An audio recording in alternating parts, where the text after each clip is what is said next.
We'll go ahead and get started, and if other folks come, they can join us. So thank you everyone for joining. I'm Rachel, for those of you who don't know, Director of Grant Making here at GMA Foundations. This is our third session of the Housing Solutions Fund. I'm very excited for the presenters we have lined up for you today. I'm just going to take a very short few minutes to sort of orient all of us and kick us off, and then I'll hand it over to our speakers. So Jenna, if we can go to the next slide. Great. So this should hopefully look familiar to you. This is just sort of letting you know where we are in our initiative. So this is the third session.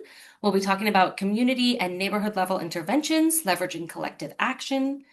And then, Jen, if you go to the next slide, you'll see that we have one more sort of learning session that will be on April 22nd, hearing about data, policy, and scaling what works. And then we'll meet for the final time in May. As a reminder, for those of you who are local to Boston, we will invite anyone who wants to join us here at the GMA offices in downtown. We'll have a nice little lunch provided. And at that point, you will hear the top, likely 4 pitches from the list of proposals and applicants that we received in response to the RFP. Next slide, please. So just to give you guys a bit of a overview of how that process is looking, the RFP period has closed.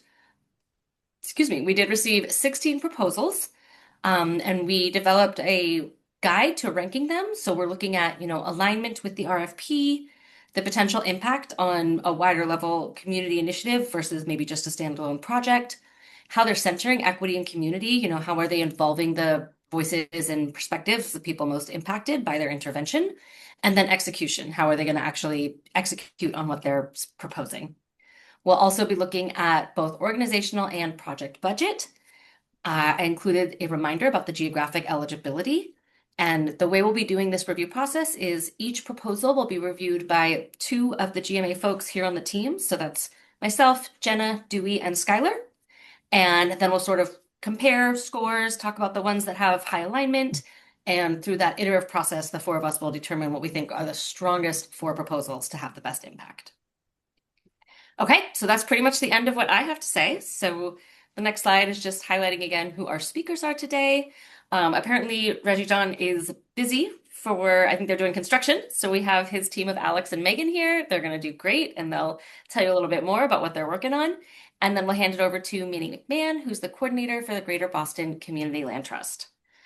So thanks in advance, everyone, and over to the team at Haley House. Thanks, everyone. Just going to get our slides presented here. And while that uploads, we could, we can introduce ourselves and tell folks a little bit our roles at Haley House, right? You want to go first, Megan? Sure.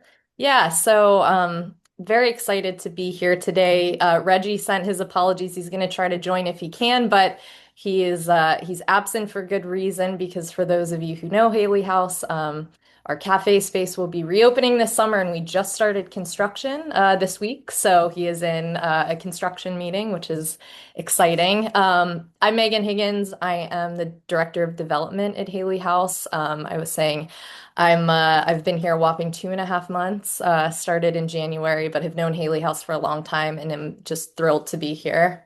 I'll pass it to my colleague. Yeah, good afternoon, everybody. My name is Alexander Bezek. I serve as the Director of Operations here at Haley House. Been here a little longer than Megan. It'll make 2 years in a few weeks that I've been with the organization, but really happy to be here and tell you all a little bit more about Haley House. And I can't, oh, there we go. Perfect. All right, so we could go to the next slide.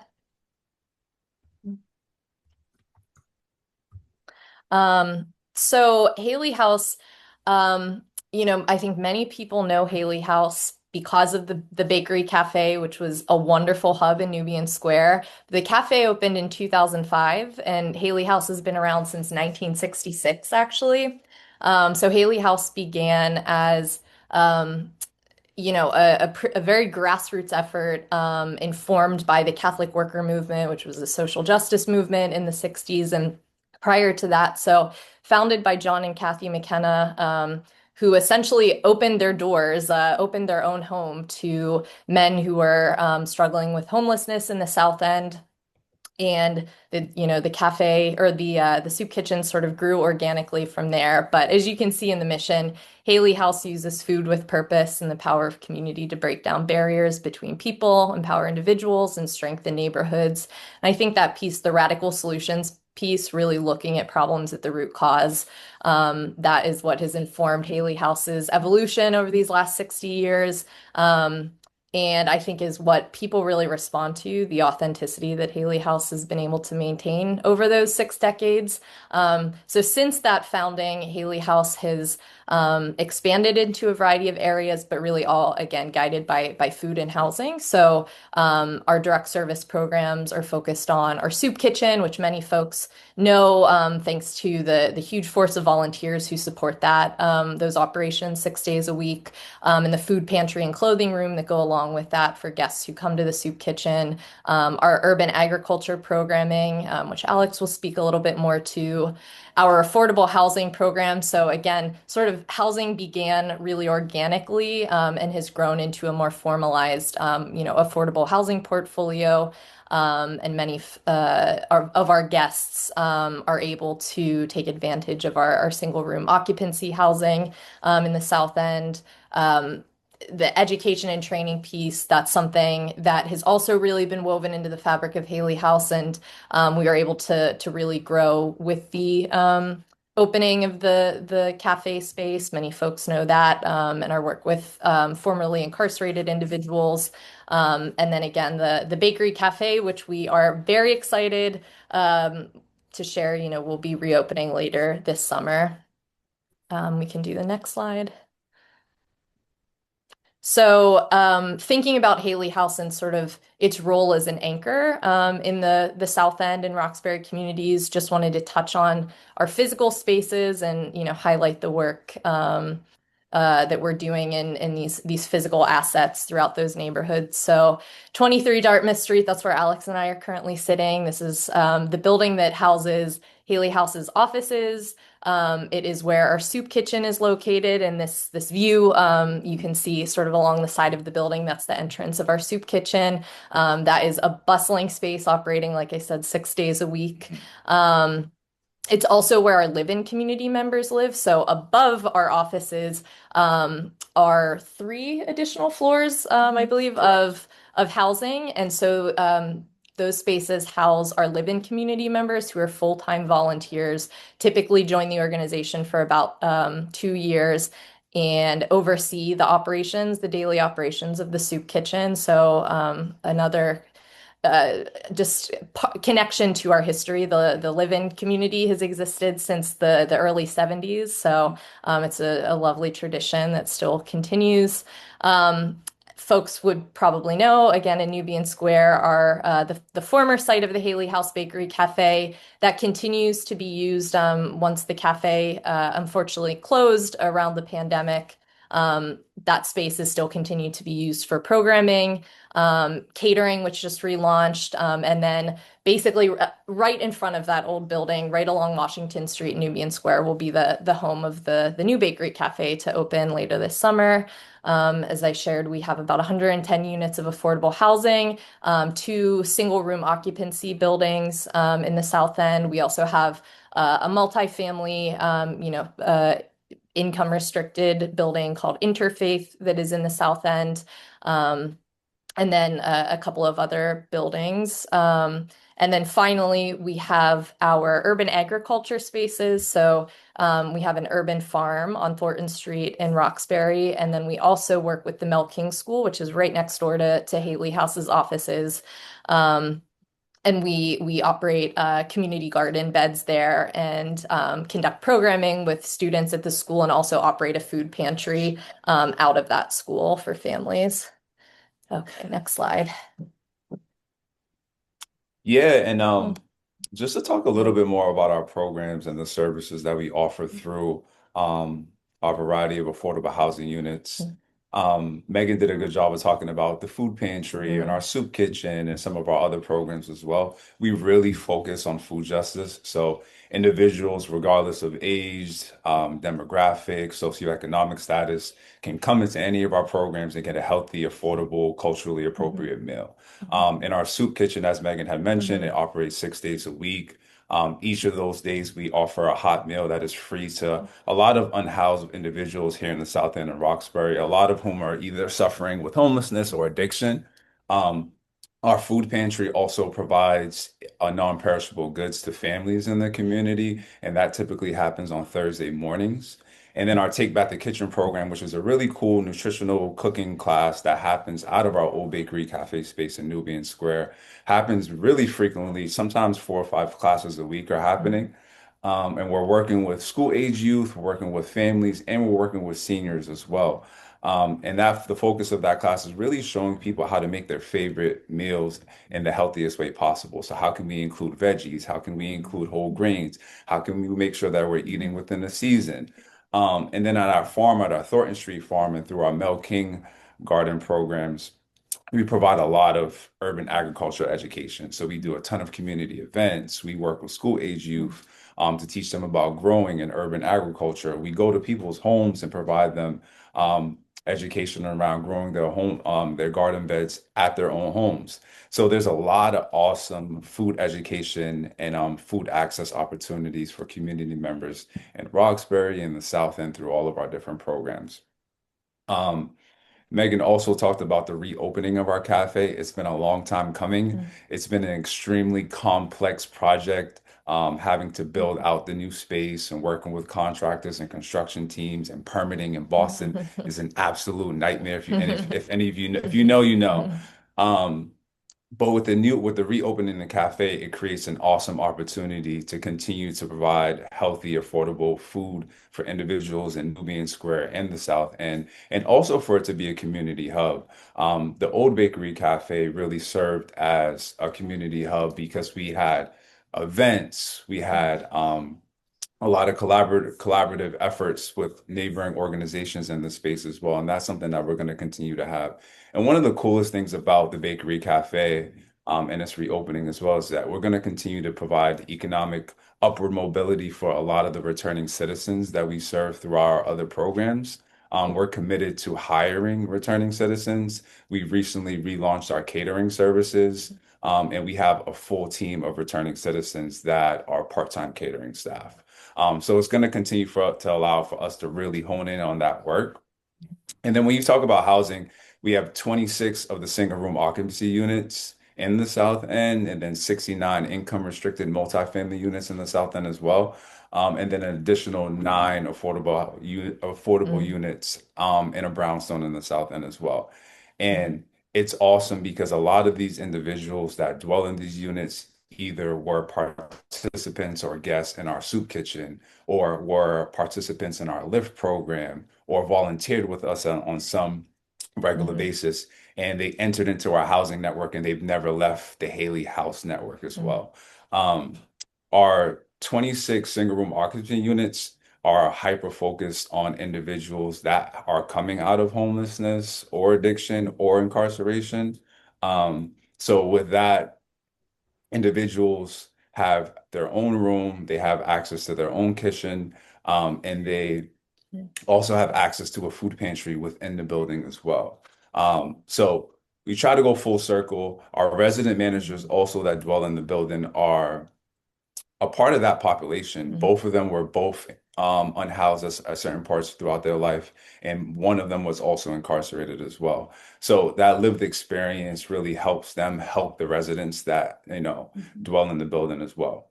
Um, and Megan also talked Mhm. a little bit about our living community, and it's an awesome opportunity for folks to volunteer 2 years of their life to the work that we do in the soup kitchen space. So they work about 20 to 25 hours a week, and they lead the entire operation. So from start to end of each shift, leading volunteers, preparing the meals, picking up the meals from our partners such as Spoonfills and the Greater Boston Food Bank. So it's an awesome opportunity for individuals to Mhm. get real life work experience, but also volunteer up to 2 years of their lives with Haley House. Um, one of the newer initiatives that we've started, um, a service that we've started within the last year and a half or so is offering case management. So for the longest time, Haley House was, offering all of these food programs and housing for individuals. But once they got into the housing, what happened then? Mhm. Were folks mentally stable? Did they know how to access healthcare? Did they know how to complete a SNAP application? Um, did they have somebody to contact and advocate for them when it came to employment? And over the last 18 months, Haley House has started doing case management, and we've really seen the fruit of our labors in that fashion because our case manager has, really um, Mhm. assisted numerous individuals in receiving SNAP benefits or access to mass health, Mhm. assisted many individuals in getting, the appropriate clothes for an interview, and preparing their resume and reviewing what an interview is like.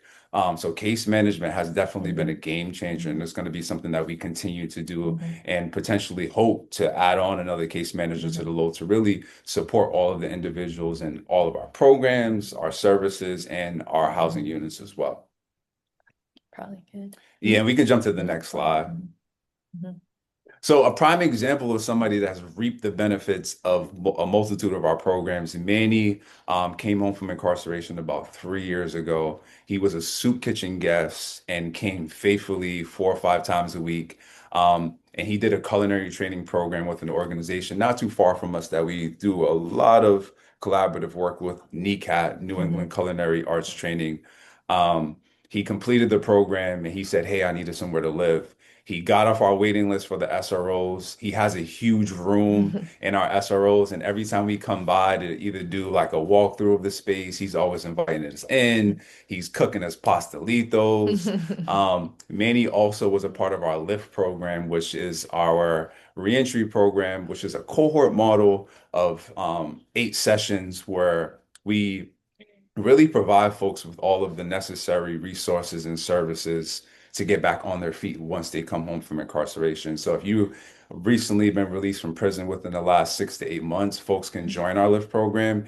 And each week we bring in a community organization that provides a resource. So whether it be housing, mental health services, education, we introduce and give these individuals FaceTime with these organizations. We share a dinner together, family style.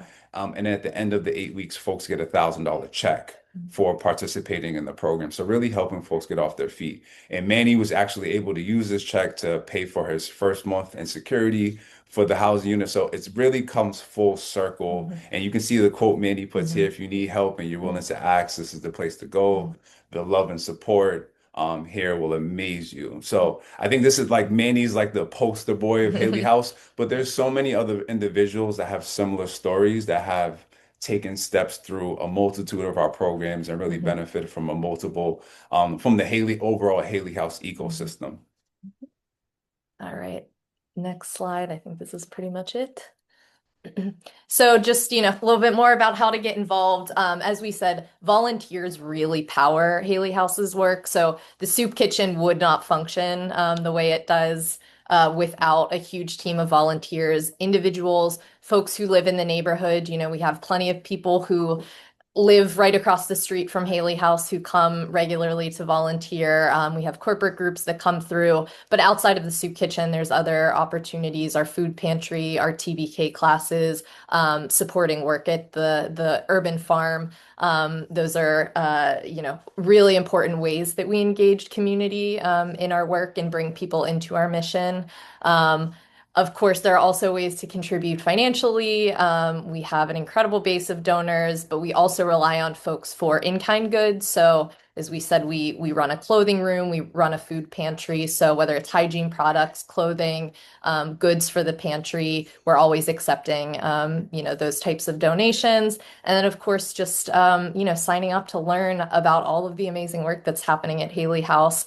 One of the ways that we welcome people and one of the ways that we build community, we've talked a lot about building community with the guests that we serve and our participants. But Haley House has been an anchor in the South End for 60 years. And over those 60 years, I think as folks can imagine, the South End has changed significantly. But we have brought along through the work we do and the way we can invite people into our space, we've been able to really build community with the immediate neighborhood and the residents who live in the South End. So one way we do that is through our annual block party.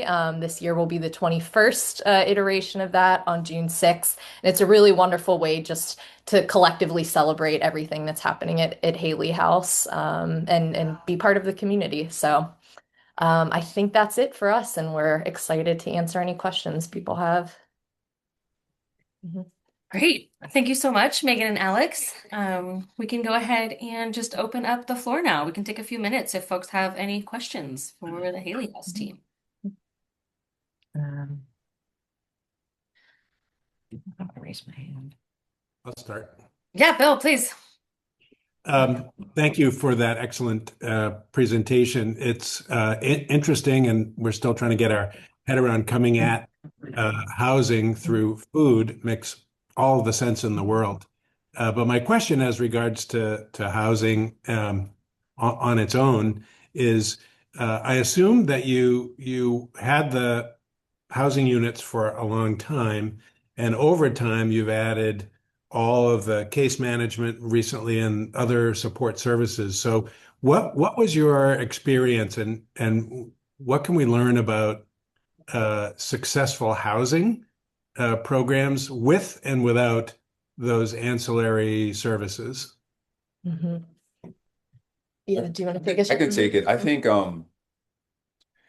with serving the population that we are serving with unhoused folks and folks coming out of incarceration and substance abuse, it is difficult work.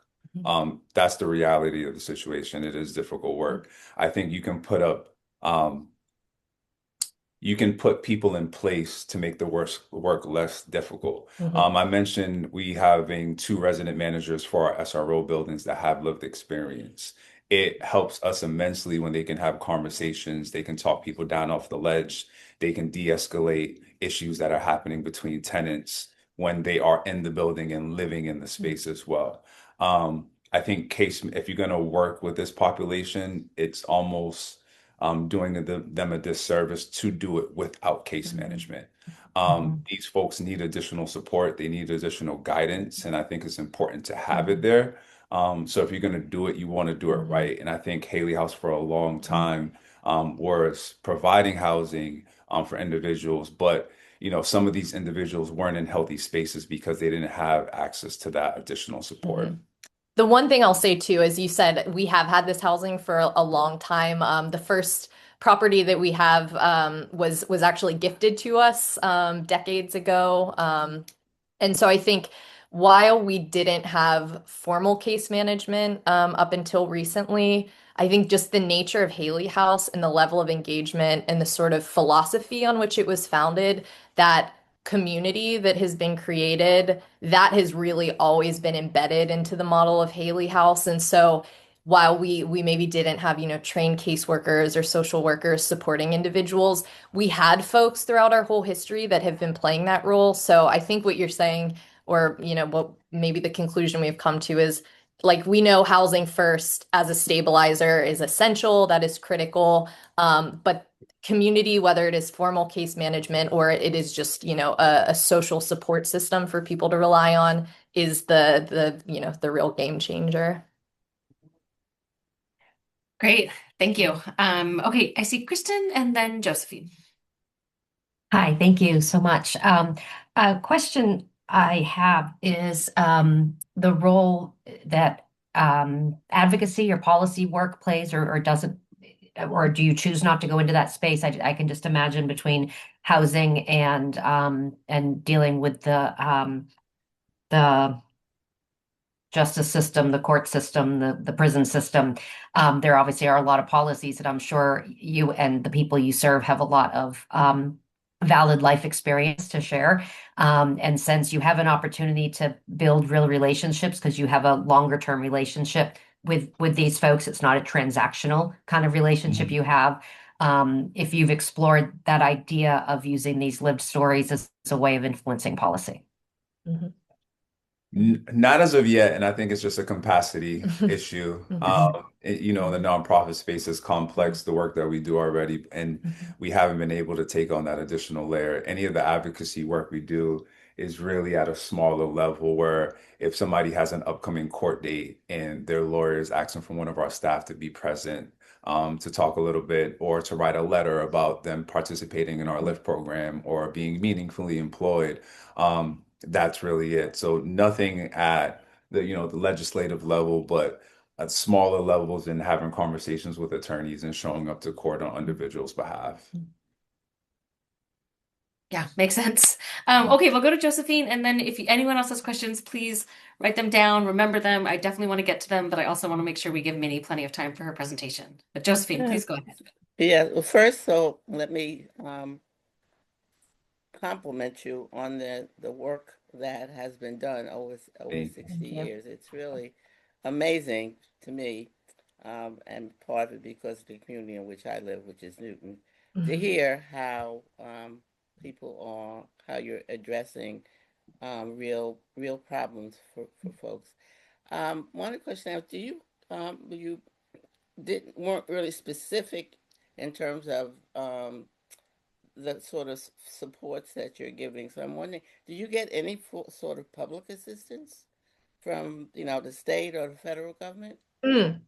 Yeah, we do receive some public money. It's predominantly at the city level through the city of Boston. We work really closely with the Office of Returning Citizens, and they've been very instrumental in helping to grow our work in that space. And I believe that's what was responsible for case management, right? Yeah. Money from them. That was what allowed us to launch the case management piece. We work closely with Grow Boston on our urban agriculture work and our food work. We work with the city to some degree on some of the youth work that we're doing. Of course, we're working with Boston Public Schools through that partnership with the Mel King School. Any other public sources I'm missing? Probably, but Probably. I think those are the main Yeah, ones. those are some Yeah, of our those are the closest main ones. partners. Yeah, certainly. All right, well, thanks for sharing that. And Of course. I think I will try to be in contact. I have some Mhm. questions, Yeah, so I won't take take the time now.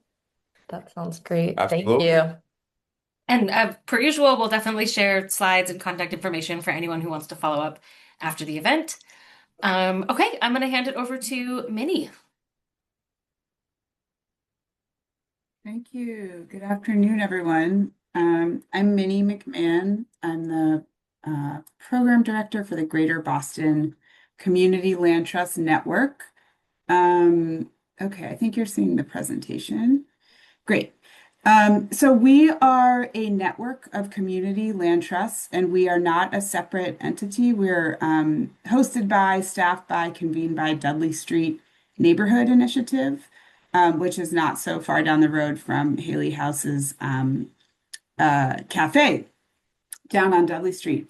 So our mission as a network is to support current and emerging community land trusts for resident-led planning and long-term collective control of land in and around Boston. So with these small nonprofit community land trusts, in concert, we work to protect and strengthen diverse neighborhoods across our region that are undergoing gentrification pressures or at risk of gentrification.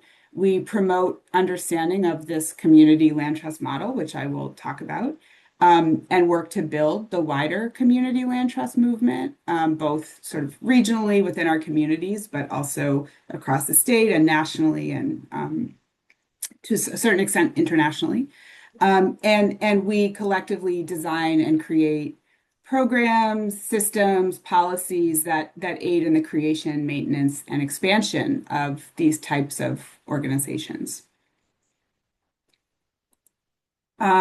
This map doesn't show all of our land trust members, but this is a sense. We're mostly in Boston. We have one in Chelsea, Somerville, Cambridge. We have an emerging member in Lawrence and Haverhill. Brockton has just started a community land trust. They're not officially a member of ours, but we're in relationship with them. We are a fiscal sponsor of the Malden Community Land Trust. And there's quite a bit of community land trust activity in Western Mass as well. There's a Martha's Vineyard Community Land Trust. Worcester is getting going. So this is a small but growing movement. There are about 600 CLTs around the world and about 300 in the US. And, we point to New Communities, Inc., which was the first community land trust that was developed in Albany, Georgia, Southwest Georgia in 1969, came out of the civil rights movement, primarily Black organizers, farmers, civil rights leaders, working to get out the vote, working for civil rights, came together to co-purchase and develop land and think about alternative ownership models that would really secure land, enterprise, housing, education in an environment that was so hostile and, of course, remains hostile in a lot of ways. So I'm going to just try to do a very brief, basic overview of what is a community land trust, and then talk about our work as a network. So community land trust can look lots of different ways. Our CLT network members are committed to removing land from the speculative market, putting that land in the hands of the people of the community. So we're really about people and places over profit. What that means effectively is taking land out of the market and then permanently committing it to access for community, for housing, for business, for commercial spaces, cultural spaces, urban ag, open space, whatever you might want to see in your community, in any thriving, diverse community, where there's business or churches or schools, is what most people want to see in their neighborhoods. And community land trusts are one way to try to secure these community assets. And we're also committed to community ownership and governance of our organizations and our land.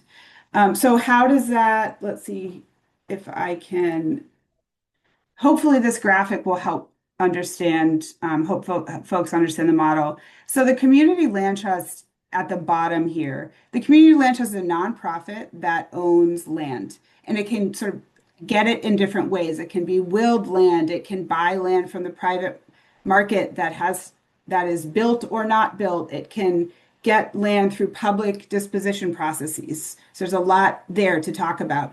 But community land trusts are nonprofits. They're governed by typically community resident majority boards of directors. And they have their missions, right? And so what they will do is not sell, but instead provide long-term access to the community land via ground lease agreements. And so you might have businesses on community land trust, rental homes, owned homes, farms, gardens, open space, and more. And the ground lease agreement it's in the way that it's a way to sort of separate the ownership of the land, which is owned by the CLT, the nonprofit entity, from the literal ownership of like the owned home. So it's a mixed ownership structure. A person can come in and buy a home on the CLT, but not the land. And what the ground lease does is ensure that the home is occupied by the buyer, that the buyer is an income eligible buyer, and that when the buyer sells the home, they will sell it to another income eligible person at a price that remains affordable. So it's a way to sort of keep this is sort of the ownership model on a CLT is the most typical. So I'm just using it as an example. It's a way to keep housing in the community, having individuals and families benefit from the housing. And we're thinking horizontally, longitudinally of like over time, having many generations benefit from these community assets. So just this is like trying to across our community land trusts, about 57 of about 73 board members of these small organizations are neighborhood residents, and then you'll have some sort of businesses or attorneys or other stakeholders that don't necessarily live in the neighborhoods or aren't necessarily on the land trust or don't necessarily live in the neighborhoods, but are stakeholders nonetheless. We have about 190 renting households on our land trust and about 106 home owning households. Lots of farmers, gardeners, collections of people who are, lease a community garden from a community land trust for at no cost or do that for a year or 3 years or whatever. We lease land to the Food Project at Dudley Neighbors Inc.'s CLT. We lease land to the Food Project, which runs a big 10,000 square foot greenhouse and a couple of urban farms on our land. And just want to emphasize, we're in neighborhoods across the city, across the region, diverse and multicultural, right? There's no single thing we could say other than these are communities typically that are really facing intense gentrification pressures as a result of cultural identity, class, race, and these factors that are sort of sociologically and economically real filters and deciders in our American system. We have over 12 languages spoken on our CLTs, all ages, abilities, genders, with many seniors. We have a lot of seniors. A high majority of our staff, boards, residents, members are people of color, and a high majority of these same folks are working class or low income or very low income residents of our cities and towns. So I mentioned farm-sized greenhouses, gardens, parks, and we've got another 130 or so across our CLT's homes sort of in the pipeline that we anticipate will get built or finish, be complete in the next couple of years. So I mentioned, I think on the first slide, that we work to protect and strengthen our neighborhoods, to promote understanding of the model and build the movement, and design, create programs and systems and policies that aid in the sort of expansion and maintenance and impact of this model. So how do we do that? We do policy design and advocacy collectively. So, for example, our CLTs, we started going to the State House to say, hey, we want you to pass this bill. Or we went to the sort of state administration, the governor's administration to say, hey, there's an existing program, but it actually doesn't work with community land trusts. There's a program to fund the development of affordable housing, but it explicitly will not work with community land trusts because it doesn't believe in permanently affordable housing, and we do. So we said, well, maybe we need to design a policy or program that supports and funds permanently affordable housing. So we've gotten into policy design, and we've had some wins, which I won't share about now just because of time, but we're very proud of. I think we're making some progress in pushing the narrative of the need for and the importance of co-governed permanently affordable spaces in a wider context where there's a very, specifically around housing, there's a very just like simplified supply and demand. You build more housing, there's people are going to be better off. There's going to be more affordability. So we, with our allies and colleagues and friends, are really trying to push back against that and say, no, we need alternative models to this sort of supply and demand economics. We need to be investing in permanently affordable home ownership, and we need to be protecting the vast majority of us who don't actually have the wealth that is currently needed to be securely housed. We do workshops, sort of mini conferences. We are able to send our members and our staff to conferences. We've developed a resource library online, tours, movie nights. We do a lot of sort of the CLTs themselves do a lot of work and will invite in other community land trust members to their events. And collectively, we see ourselves as a really important sort of peer-to-peer learning space. And then lastly, the project and sort of systems. People oftentimes we hear, oh, that's so interesting. You have sort of a mixed ownership model. You're taking land out of the market. The land, like community governance is sort of central to the way that many CLTs are operating and intending to operate. And that I think that's oftentimes on sort of an aspirational range of like deep community governance and then sort of working towards deepening community governance. But like, oh, conceptually, we like the model. Yes, it makes sense to secure land and housing for people and commercial spaces and farms through this sort of like non-individualistic ownership model. But what are your numbers? How effective are you? What's your impact? What's your scale?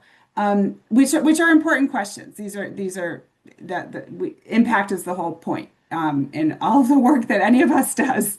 So one of the things we've been moving into as a network, we started about 10 years ago, is really trying to push, and I'd say this is over the last 5 years, trying to develop and improve systems so that the CLTs themselves have increased capacity, and so that our wider ecosystem is more sort of amenable to and facilitates the work of community land trusts.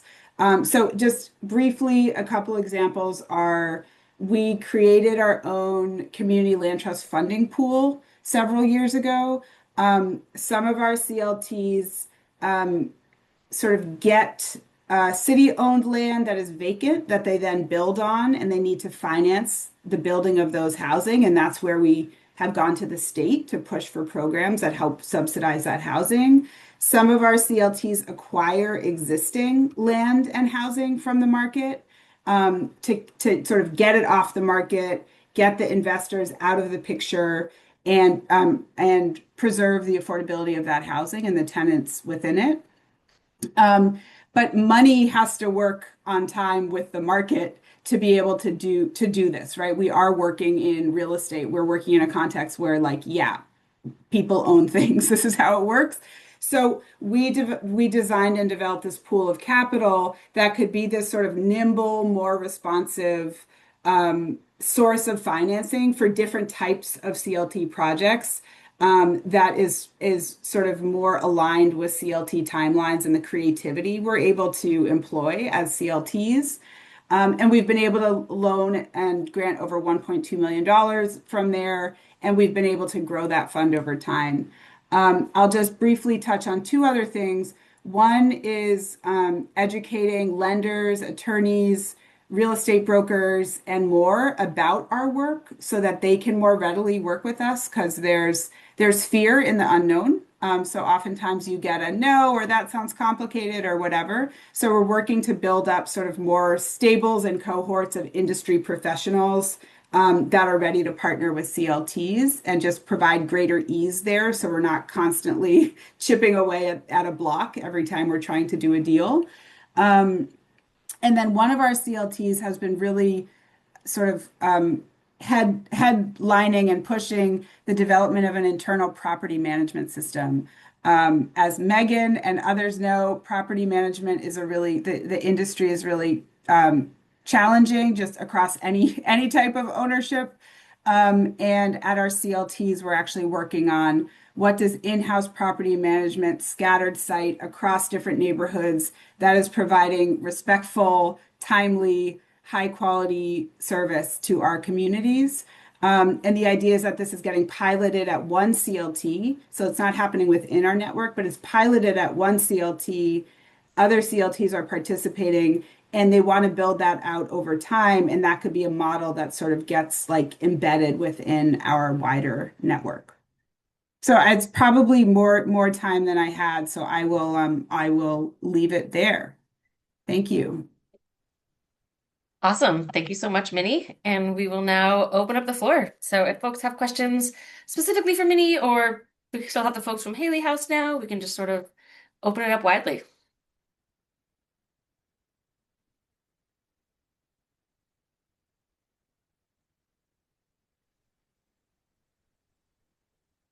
Yeah, Bill, please. Thank you, Minnie, for describing for me, the uninitiated, what a community land trust is. Um, we only knew of those that were engaged in pure preservation and conservation of open space. So it's nice to see that your network is engaged in putting land to very productive uses in the community to address the housing crisis. My question is, if you can give us a sense of how you have scaled over the years, either in number of people housed or new parcels acquired, or by whatever metric you use. How has your impact grown over the years? Thank you. Yeah, thanks for the question. We started as one community land trust about 10 years ago. Dudley Neighbors Inc. at DSNI. DSNI is a community planning and organizing organization that's been around for 40 years. DSNI is sort of this like example, really great model of a long-term community land trust that's been able to own and control and steward and govern land for now generations, couple generations. Um, many sort of interested groups, neighborhood groups, CDCs, came together 10 years ago or 11 years ago to say, wait a minute, you guys actually own land and housing, and you know how to run this and do this. We want to learn from you. So that was the origin of our network. And today, we've got 8 or 9 members. So we are seeing a proliferation of actually existing organizations. The majority of the housing of those 300-ish units are on Dudley Neighbors Inc.'s land. Maybe like half, a little less than half. So that other half is coming from these new CLTs. But then again, we've got another 130 or so in the pipeline. So we are, and so that's just a little bit of numbers. What's really exciting to me in terms of broader impact and sort of scale over time, change over time, is that the community land trust to me and to my colleagues are so sort of beautiful and important in the highly local, like of that community, for and by that community. So in Chinatown, for example, they do a lot of amazing work, cultural planning work. Please check out Chinatown CLT and our other member CLTs. They have had a pretty clear goal of acquiring for the Chinese American community historic row houses on a particular street in Chinatown. So they've had sort of a campaign or a project of over the years. They have just celebrated their 10 years. Talking with the building owners, these beautiful old row houses, like forming relationships. If you ever want to sell, when you're ready to sell, please keep it in the neighborhood. Sell to us. So they've had, and this is also not, this includes Chinese American owners, right? Who currently own the buildings. And so the Chinatown CLT has really been working to they have like a more of a model of acquiring existing housing and sort of bringing it back into community ownership. And practically speaking, that also looks like condoizing. So while I would say, oh, well, they've got 13 units of housing, someone could say, oh, 13 units of housing, so what? But the work of sort of recollecting historic infrastructure, beautiful old houses that can be for the community in perpetuity is like hugely impactful. And then you have those types of stories that, like, I'll just mention Cambridge CLT is just getting started. Their main model is actually their organizers and their sort of core people are older folks who have wealth in their homes. So they're actually older homeowners who are very excited about willing their homes to a community land trust or selling them at a discount rate while they're still living, so that Cambridge, which has such strong pressures, housing pressures, as all of our communities do, can create a source of permanently affordable housing for Cantabrigians that is community governed. So I guess I stress the sort of impact of like innovation and different ways of using the model that are really sort of appropriate and decided by the local communities.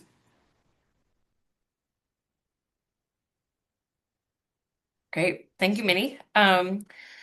Anyone else have any questions for our panelists?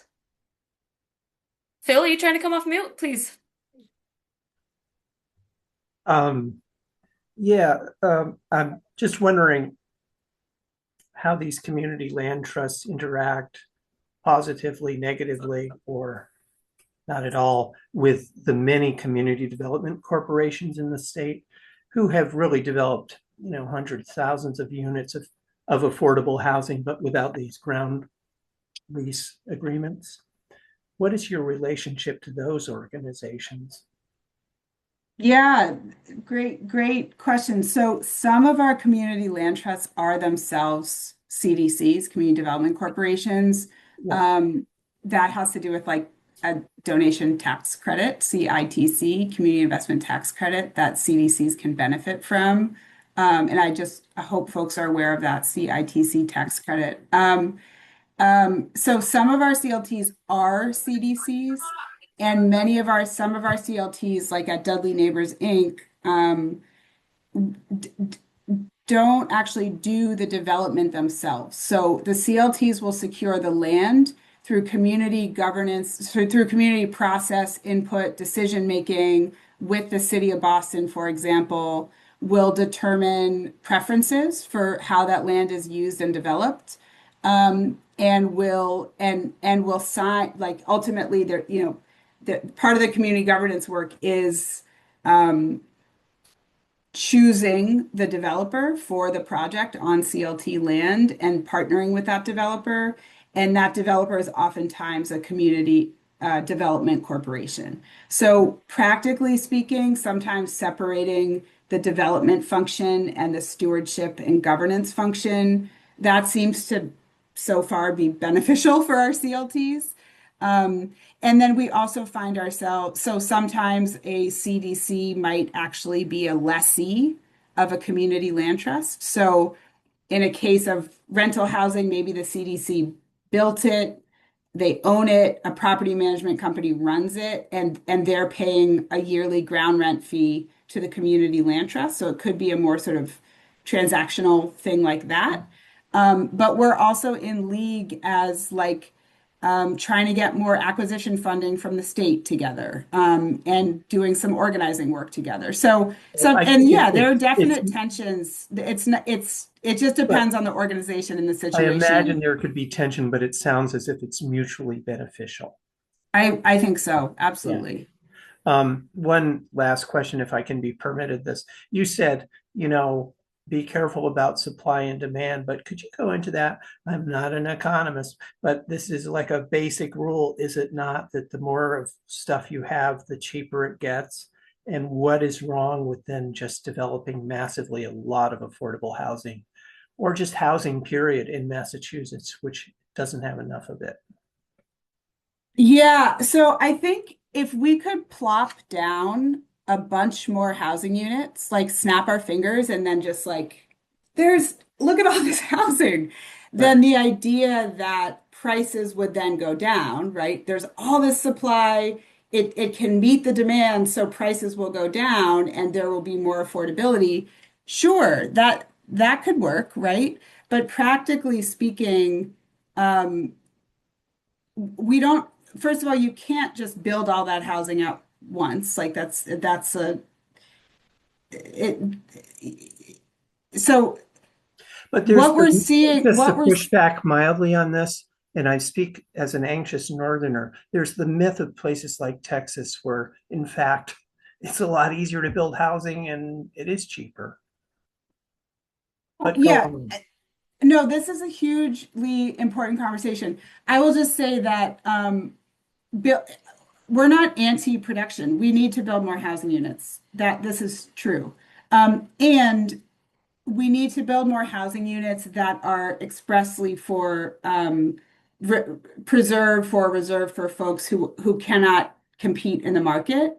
And so there's an idea that, oh, we just need to build, and that will bring prices down. My point is practically, we don't really see that bear out when you look at sort of like studies about filtering or the supply chain and oh, well, when you build more housing, folks with money are going to want to go up a step, and that'll free up the home for the next person. The data doesn't really bear that out. So I want to be clear, we're not opposed to new production of housing. We need more housing units. Unfortunately, we're in a narrative conceptual situation where this really oversimplification of like supply and demand does it, maybe that works with cell phones, but housing is a housing, cities, society, the funding that goes into it, it's a complex system.